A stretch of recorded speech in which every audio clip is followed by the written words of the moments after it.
Bad guys you love. Bad guys you love. Bad guys in movies and TV shows that you enjoy.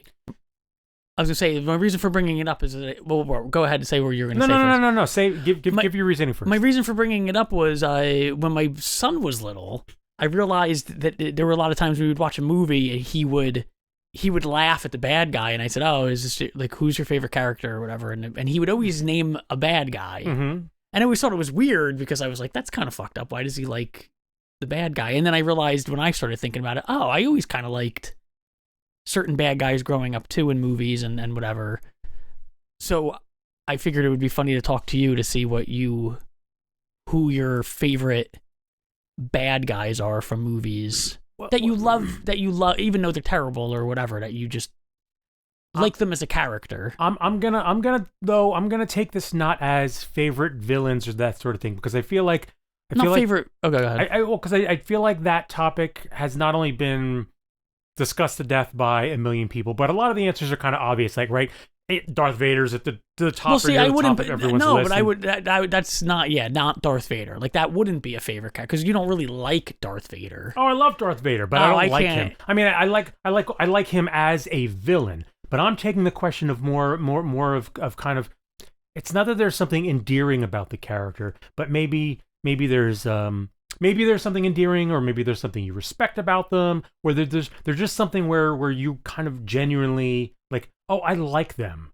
Like, I recognize that this is a bad person or bad being, but there's also something that I like or respect or something about them. Whereas, like, Darth Vader wouldn't fall into that category. No, yeah, I don't think Darth Vader would fall into the, like, I'll give you my first one, okay, just because I've been dying to because when it popped in my head, I was like, holy shit, this is it's my first moment as a kid being like, I like the bad guy, I like that guy. It's gonna be from Die Hard. No, but he would be on the list. Okay, so we'll talk. I guess then we'll via you we'll talk about him later. Okay, which would be fine. Number one, and I feel like you're gonna agree with me, Lex Luthor from the original Superman movies. That's a good pick, right? Yeah, Gene Hackman. Yeah, that's a good pick. Like, I remember watching that movie and I enjoyed his scenes more than the Superman scenes. Yeah, because there's something likable about him. He's a terrible person, but he also comes off as a kind of guy that, like, maybe he's not so bad. Like, maybe he would help somebody out, but he wouldn't let anybody know. Right. Like that kind of thing.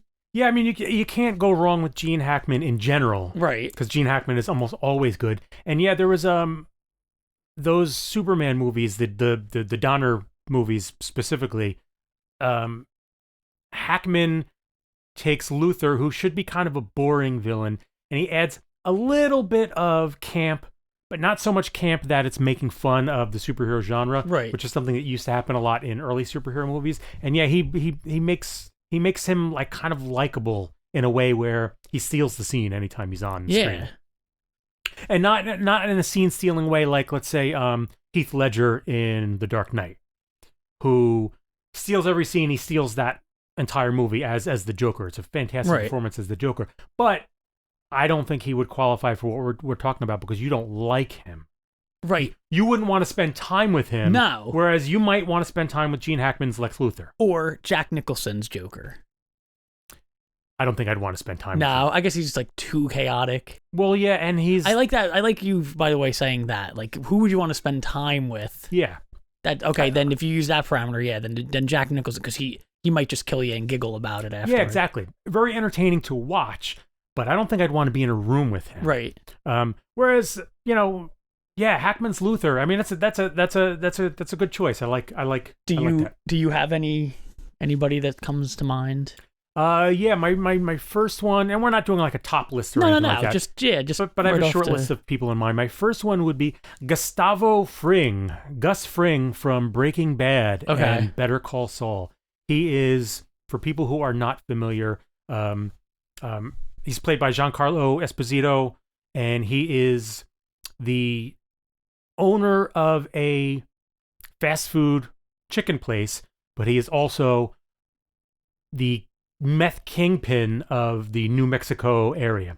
And Gus is a fantastic character because despite being a murderer and a man who ruins lives, he's also a delicate and refined and smart and savvy individual who is classy and likable and smart. Like, you would want to have a dinner with this man, because he's a great cook and he's into great things.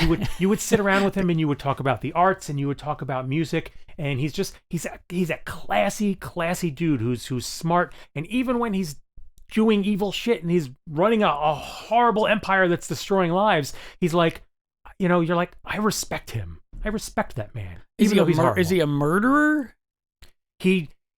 Or is he just a drug dealer? No. He mostly has other people do his killing for him, like mob style. But there is, without spoiling anything, there is one very infamous scene involving a box cutter.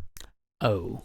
Yeah. Oh, okay. Yeah. So he's got it in him. Yeah, he's not afraid to get his hands dirty. There's actually an even better murder scene where, oh my God, it's one of the best sequences in the whole Breaking Bad series, and I don't want to spoil anything for people who haven't seen it. I haven't seen it. And anyone who hasn't, oh my God, you absolutely should. Yeah, I have to watch it. It's just incredible. But I'll just say that there is a scene where some people who have wronged him get their comeuppance. Okay. In the most fantastic way possible, and that's when it just really seals the deal of like, wow, this guy is one of the best villains I've ever seen, and what you just did is horrible and yet also awesome and justified. He's terrific, and he's an awful human being, but you can't help walking away from it, respecting him. Great villain. That's a good villain then. Yeah, he's a fantastic villain. Joni Moore. Why did you only came prepped with one? Oh no, I got a bunch here. Well then go ahead. Well, and I guess we'll throw Hans Gruber in there because I feel like he is another character, another villain that I think universally anybody who's watched Die Hard likes that character. I mean, he's such a great. So first, for people who have not watched our movie club series, I came late to the Die Hard party. Yeah. I actually only just watched Die Hard for the first time over the pandemic, and we have an episode about that in the movie club playlist. Yes. And I kind of feel like Hans, I'll call him by his character name, Bobby. He stole every scene in that movie. Oh yeah, he's the reason you watch. Yeah, he's a dick. But yeah, there's something really charismatic. Yeah, and he's not so much a dick as he wants what he wants. Yeah, and he's not. It's funny because with his character, if you just gave him what he would just he would leave. He would just be gone. Yeah, I think we might have talked about it in the episode. I can't recall specifically, but one of the things that I really liked about Gruber and the entire plan was that initially you get the sense that there's something more going on, that maybe there's something else that's driving him, there's some other motivation that's driving him or something, but ultimately, no, he just wanted a bunch of cash. He just wants the money. He just wanted a bunch of money. And he's just a regular thief. Normally, I wouldn't like that degree of shallowness. I would prefer there to be a little something more. But I found it actually kind of refreshing that in this case there was the misdirection that there was maybe something more, but it ultimately ended up being just your usual mustache twirling meathead, like I just want a bunch of money. And for some reason in the context of that movie, possibly driven by Rickman's incredible performance, I loved that. Yeah. I was kind of like, yeah, I like that he's just some dick who wants money. Did you have any other ones? See, now I just want to say I had Joe Pesci from Goodfellas in this, but he definitely is not somebody you'd want to. But he is likable. Like, that's a weird movie because that movie, Goodfellas, I don't have to explain to you. You wrote a book about it. That's true. Should I? Yes, you should. Here, look, I'll do that real quick. Look, there you go. The film's Martin Scorsese. Check it out. Available on Amazon, Barnes & Noble. Cool cover. Blah, blah, blah, blah, blah. Cool cover, blah, yada, yada. I thought of Scorsese pictures, and I thought specifically of Goodfellas, and in fact, Goodfellas is going to come up shortly, but it definitely would not be Tommy. He's enjoyable to watch on screen, but the guy's not likable, and you wouldn't want to be in a room with him. No. He's a freaking psychopath of the worst sort. Like, he's reprehensible. Yeah. Charismatic on screen, but that's because Joe Pesci is, he's incredible at what he does. But yeah, for me, he would not qualify based on the way I interpreted the way I interpret your idea. Who I'm assuming then you mean, is it Ray Liotta? No, it's actually none of the three leads. Here, I'll move my Goodfellas one straight up to the top. It's Paulie. Yeah? Yeah, Paul Sorvino's character. I guess so. He is likable because you almost feel bad for him because everything's kind of unraveling and he's trying to be the good guy. Yeah, now good guy as far as obviously the reality of that guy is that, he's a dirtbag who runs other dirtbags and all that. But in the context of the movie, he's kind of that like I've had uncles who were basically Paulie. Yeah.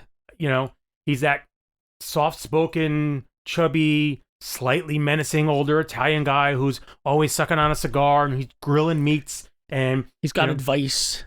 Yeah, he always has like some advice for you and a story. He wants to feed you.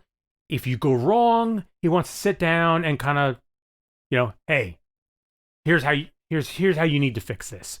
And that's the role he plays throughout the picture. There's something almost calming and comforting about him, even though what he's actually doing is trying to keep his crime organization in check. But his whole thing is he doesn't want to the crimes he commits are not involved in drugs. Right, that's a big part. Yeah, he doesn't want his people getting involved in drugs when because he doesn't want to go to jail. Right. For the rest of his life. When Liotta's character is cheating on his wife and the family's splitting apart, Paulie sits him down and he talks to him about like, hey, you need to work this out and all that. Now he has an ulterior motive. To be fair, all of his reasons for wanting this stuff to be done is because he doesn't want to end up in jail. Yes. Oh yeah. It's not because he actually is a warm and loving uncle character. But again, that's how he comes across. Right. And Paul Sorvino kind of helps that come across. Yeah, he's the kind of guy that you could, if you sit down, you could sit down and eat with him, and just be honest with him, and he would be like, fine. Like he's not going to just kill you. Yeah. For no reason. He'd be like, you're a schmuck, get the hell out of here. But he's not going to like have you murdered for no reason. I mean, there's two scenes in particular. There's the one when Liotta is just strung out on drugs and he's coming from to get money for the last time, and Paulie's basically like, here's some cash. Now I gotta cut you off. Right. Like, I gotta let you go. And that's kind of like a tough love family thing that resonates with me. Then the other is when Paulie's in and they're cooking. And he's slicing. Oh yeah, like so that it melts in the slicing the garlic in the gravy. Just fantastic stuff. And again, I think in part because of my background, there's also like I feel a sense of connection with that character. That whole scene specifically is always just so funny because it's the most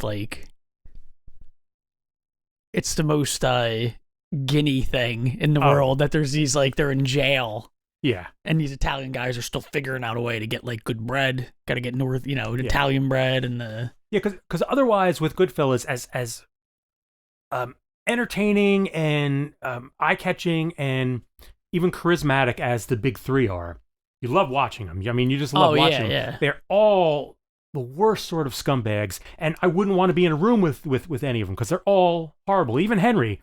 And Henry's the least worst of the big three, but that's not saying much because they're all pretty horrible. At least Henry has some misgivings about repeatedly stabbing a guy in the trunk of his car. He's not, but yeah, they're the big three in that movie are all horrible people that you don't respect any of them. Paulie at least has something going on.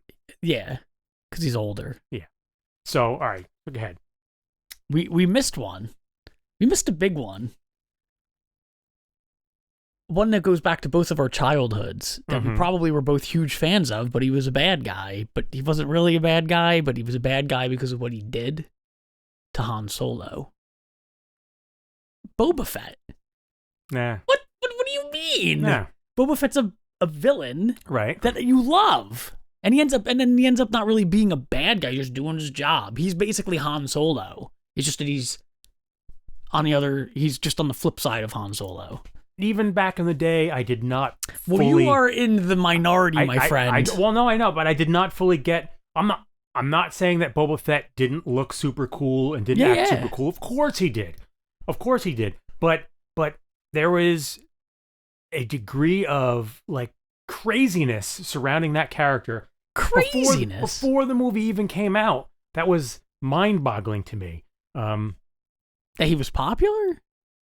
Well, yeah, because there's, and even to this day, well, now they filled in a bunch of backstory and stuff like that, and made him less interesting in the process. But there wasn't anything there other than he looked cool. Right. Like, you think about him in Empire Strikes Back, he has a couple of scenes where he's just standing in the back. Standing there, that's it. Like, the coolest part about him was not even his own dialogue, it's Vader's dialogue, where Vader tells him, "No disintegration." And it's like, oh, that's pretty cool. This guy's a badass. But he doesn't do much. And then he looks like a buffoon in Return of the Jedi. I don't know. The death scene is terrible because he goes out shitty, but it's the implication. That's what it is about Boba Fett. It's when he's talking to Darth Vader in Empire, there's like a level of almost equalness between these two characters. That's the vibe I got as a kid. As a kid, like, Darth Vader's like telling, he doesn't even talk to stormtroopers because they're not even worth it, and he talks to the generals like shit, like he's in charge. But with Boba Fett, he's like, "Don't disintegrate him, god damn it!" Because then you're like, "Oh, why? Because did that happen before?" And Darth was like, "What the fuck? Don't do it this time." So there was sort of this implication that, oh, Boba Fett's kind of this like badass. Oh, he could fuck with Darth Vader. He could kind of keep up with him if he wanted to. I wish you wouldn't have said, "Oh, did he do it before?" Because someone at Disney's gonna see this and they're gonna be like, we should make a mini series about the time Boba Fett disintegrated somebody. Yeah, no, I'm not saying I dislike Boba Fett. I'm just saying, no, like he would not land on this sort of list for me. Not my interpretation of the list, nor on a favorite villains list. It's unreal. That is unreal. Sorry, that's how it goes. That's how it goes. Give me one. Come on now. I'm gonna go with if you give me something from some 50s movie, I'm gonna scream. Then I'm gonna give you one from some 50s movie. I'm gonna Toshiro Mifune's character in Akira Kurosawa's Drunken Angel. Okay, I don't know that one. Mifune, this is Mifune's first film with Kurosawa. He would go on to do 16 movies in all, including Seven Samurai and The Hidden Fortress and Yojimbo and Sanjuro and a bunch of others. Their partnership is legendary. What? Oh. This is your exercise for the... Yeah, I guess so. Here you go. Here's another book that I wrote, Akira Kurosawa, A Viewer's Guide. Also available on Barnes & Noble and the reason I watched Seven Samurai is because of that. I do think if you've not watched Akira Kurosawa movies, or if you have and you want to dive into them more, but you find kind of the general critical work that has been done on Kurosawa to be a little lofty and full of itself, which it is. Yeah, I can imagine. Actually, I think you'll find my book a little more approachable and will give you a greater appreciation, not just of his work, but about why it's important and what makes it tick. And it's going to turn you on to a lot of really fantastic movies that you might have not watched. I would not have. Yeah.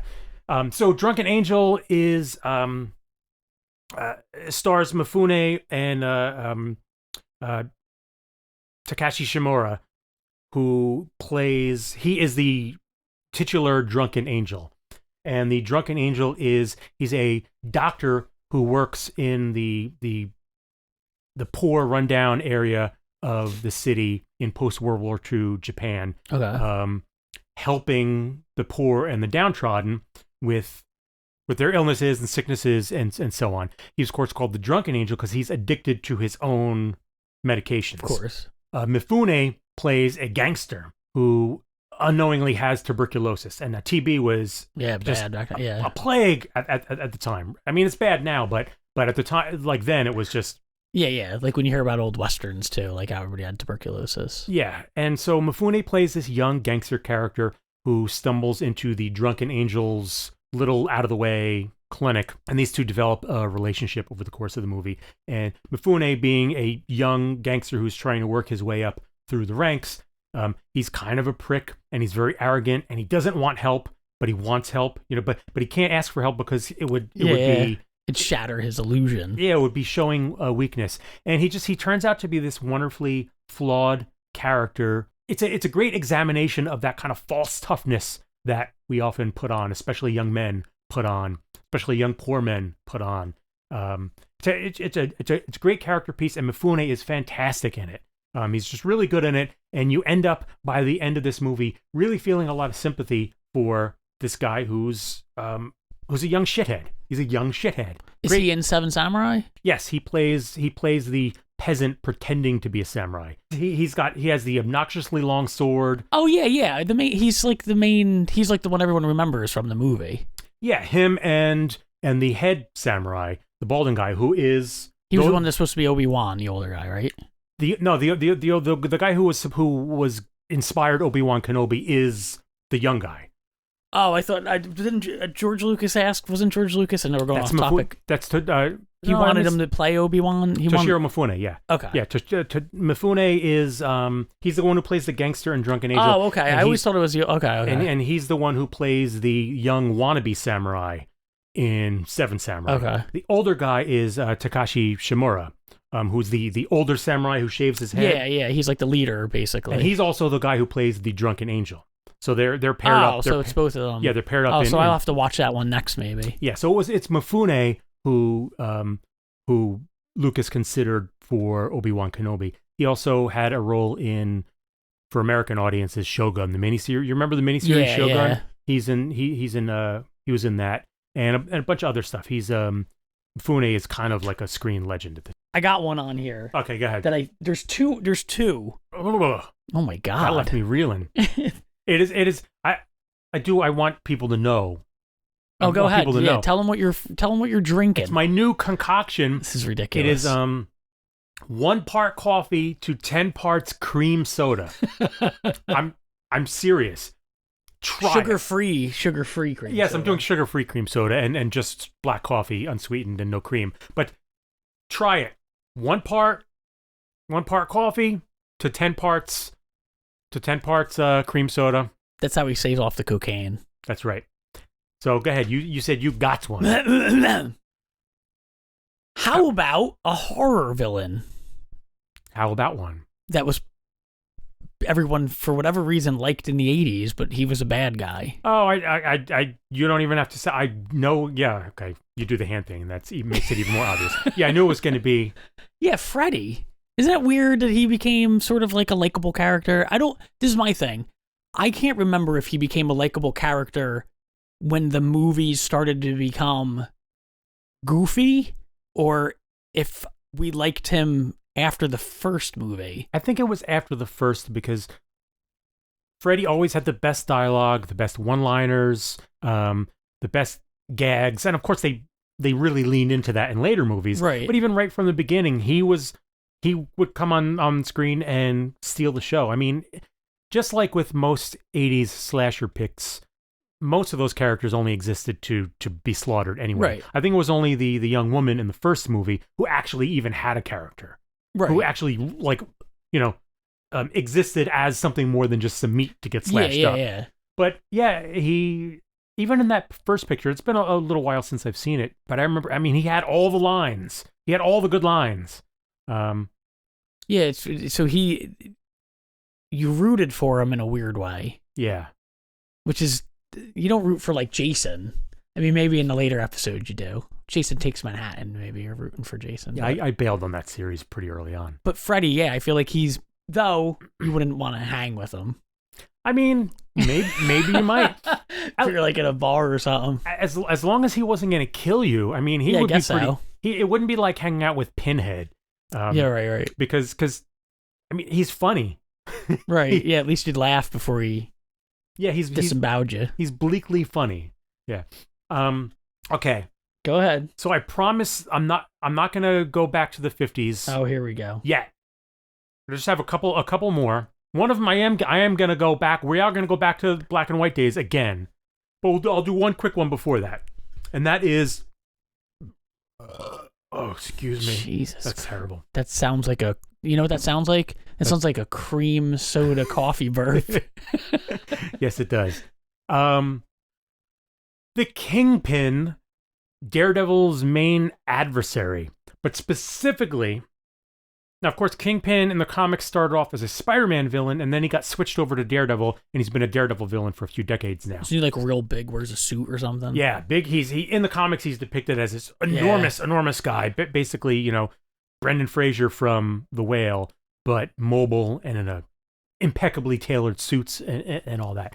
But I'm not talking about Kingpin from the comics, because Kingpin from the comics, while a very interesting character, is not a likable character. I'm talking about Vincent D'Onofrio's take on the Kingpin in the Netflix Daredevil series. Okay.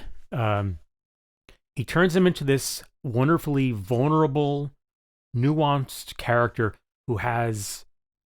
There's a lot boiling underneath the surface. He is a hurt little boy who has become a murderous, violent psychopath. Okay. And those two things combined just makes him a really interesting character. Much like Gus Fring, I think having dinner with him would be really interesting because he's smart and he's into the arts and he likes lofty conversation. He would be entertaining to have dinner with. As long as you didn't say the wrong thing, then he might put your head in a car door and slam the door over and over and over again until there's justified. Until there's pulp running out, which is actually something that happens in the series. He does do that to somebody. Lord. So he's not a good guy. It's a little unhinged. Yeah, but D'Onofrio's take on the character is just really fantastic. Not just charismatic, which helps because as an actor, D'Onofrio can do that. But he just like I said, there are layers of vulnerability to the screen version of the character that it's just terrific. Makes him very likable, even though you don't like what he's doing. Right. So yeah, he's definitely and I'm so looking forward to him returning to the screen. He came back for the Hawkeye series on Disney Plus very briefly, and that's kind of a spoiler. So if you haven't watched it, sorry, I just spoiled that. But he's going to be back in the upcoming Echo series, and then in the relaunch of the Daredevil series for Disney Plus, he's going to be back as the villain again. They're filming right now. I can't wait to see what he does with the character again because he's great. Good stuff. Excellent. So that is. I'm almost done unless you got. I only have one more, but again, it's probably not going to fit on the list now.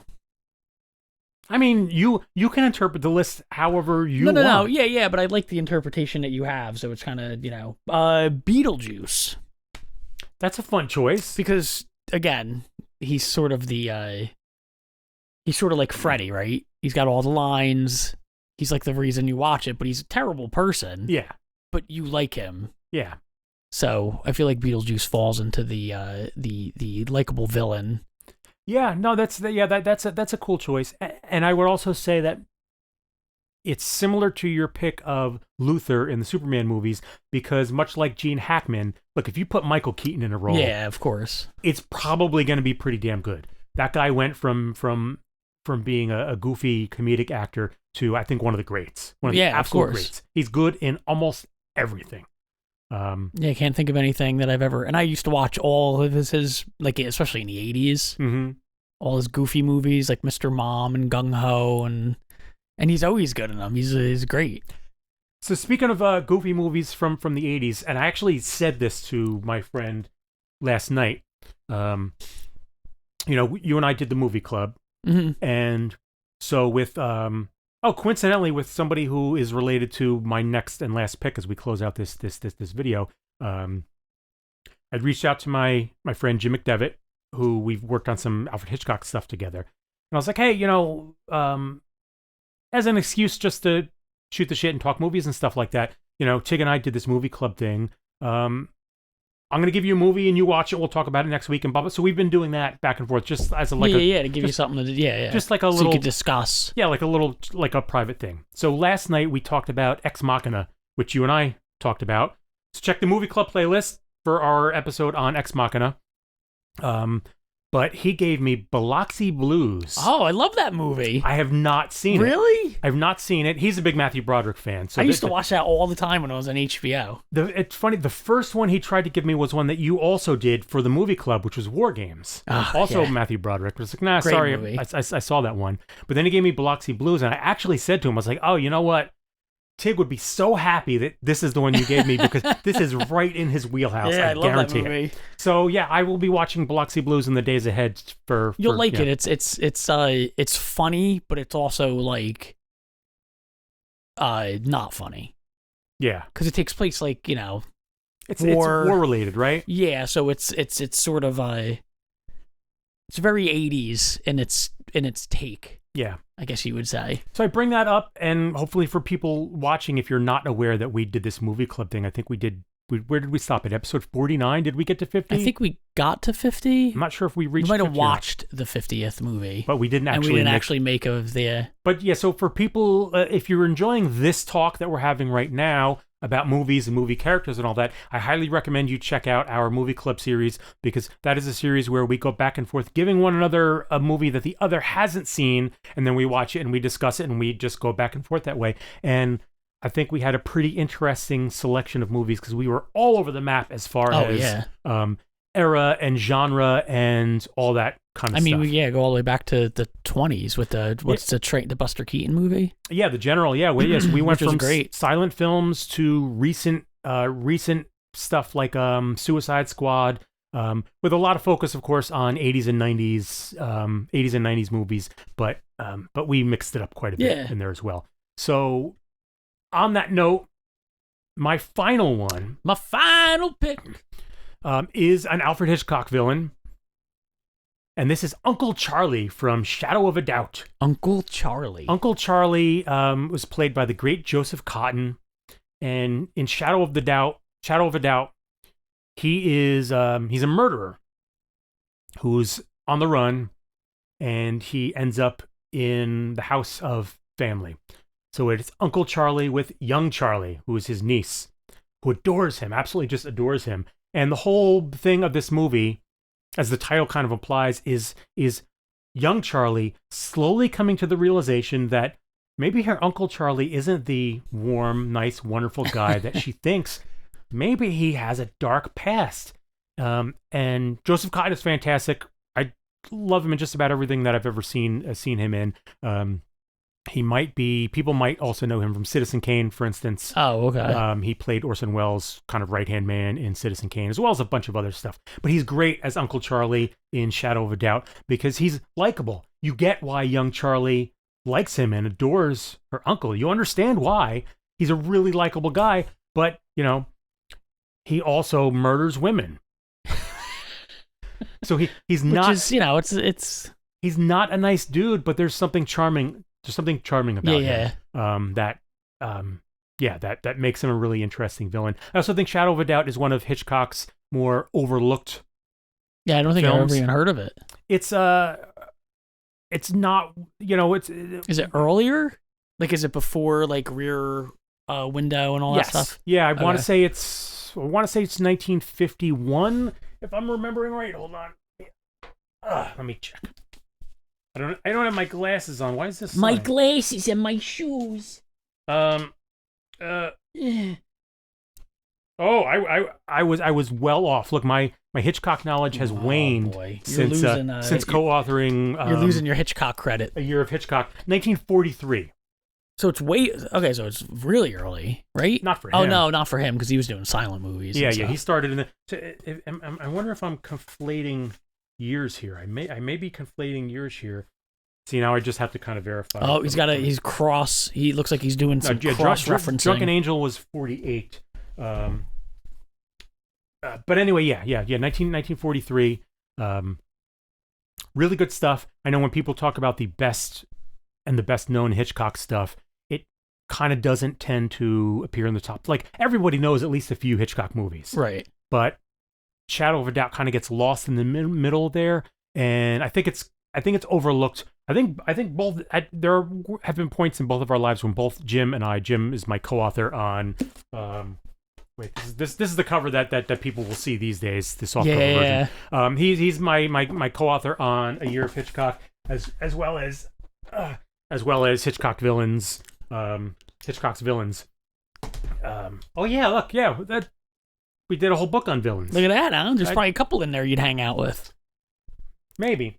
But there have been points in both of our lives where we felt like this was our favorite Hitchcock movie. Oh, really? Which I think says a lot. Yeah, considering you both wrote that much stuff on it, and how strong. Well, not even that. Forget. No, but I mean, if both of you with the knowledge, but both of you saying that gives a little bit of credit to it maybe being a good movie, and that's something that shouldn't be overlooked at least. Yeah, and given the strength of Alfred Hitchcock's body of work, I mean, even people who aren't necessarily fans, I mean, Psycho and The Birds and Rear Window and North by Northwest and The Man Who Knew Too Much and Dial M for Murder. There's a lot of movies that everybody knows and that are genuinely good movies. So to think that something like Shadow of a Doubt could be within that in that echelon of great cinema, I think says something for how good it is. So yeah, Shadow of Doubt's great. For people who haven't seen it, you should check it out. Because it's an excellent movie, and Joseph Cotten is fantastic in it. Teresa Wright plays young Charlie, and she is just. Oh, it had to happen. Yeah, we needed the cymbal hit at some point in the episode. Teresa Wright plays young Charlie, and she is just fantastic in this movie. Young Charlie. I think, if I remember correctly, she did not win the Oscar for this. But they gave her, I think she got an Oscar the next year. I can't remember for what film. And what people felt like it was kind of retroactively given to her. I don't know that was the chatter, but that was kind of the thought in my head, was that because I think the one that she won for, and I might be misremembering my trivia here, but I think the one that she won for was a lesser performance in my eyes. I might actually be conflating this with Joan Fontaine, who went through a similar thing with Hitchcock pictures, where she had a really great performance in Rebecca and in Suspicion, also two really good movies, but then she won for something else. They did that with Lord of the Rings. They gave all the awards to Return of the King, and it was like... That's true. It was kind of the award for the whole trilogy. Yeah. That's what people are saying this year with Jamie Lee Curtis winning for Best Supporting Actress, where they were like, okay, we got to give her an Oscar. It was basically like for her body of work. Yeah, it was like the career award. No, it was a funny role for her. She was really good in it. Yeah, right, but I know. Yeah, I agree. I always have a hard time with that line of argument and that discussion, not because it sometimes isn't accurate, but because I feel like sometimes it might minimize the work that they've done. It's like, oh, it's a consolation prize. And while that may be true, like if they were still good in the picture they won for, great. And if their body of work is that good, then great. Then give them a damn consolation prize. It's just an award. Those awards anyway. And I'm all for any movie that has fight scenes with dildos. Absolutely. To kill an Oscar, I'm all for that. I'm delighted that movie did as well as it did, because it's so fantastic. And because fans have been movie fans have been complaining for decades that nothing original comes out anymore, because everyone's afraid to make original movies because these companies can't make original movies. It's all sequel. And then that comes out and wins Oscars, and it's like, maybe the fucking door will open up. Oh, yeah. Maybe they'll start making original movies again. There's a butt plug fight in the movie. Yeah, I mean come on. There's